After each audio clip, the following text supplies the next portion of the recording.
Ovulation is the release of an egg from one of the ovaries. It often happens about midway through the menstrual cycle, although the exact timing may vary. In preparation for ovulation, the lining of the uterus or endometrium thickens. The pituitary gland in the brain stimulates one of the ovaries to release an egg. The wall of the ovarian follicle ruptures at the surface of the ovary. The egg is released.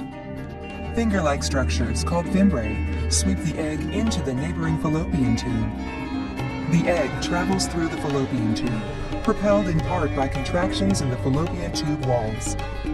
Here in the fallopian tube, the egg may be fertilized by a sperm. If the egg is fertilized, the egg and sperm unite to form a one-celled entity called a zygote. As the zygote travels down the fallopian tube toward the uterus, it begins dividing rapidly to form a cluster of cells resembling a tiny raspberry. When the zygote reaches the uterus, it implants in the lining of the uterus, and pregnancy begins. If the egg isn't fertilized, it's simply reabsorbed by the body, perhaps before it even reaches the uterus. About 2 weeks later, the lining of the uterus sheds through the vagina. This is known as menstruation.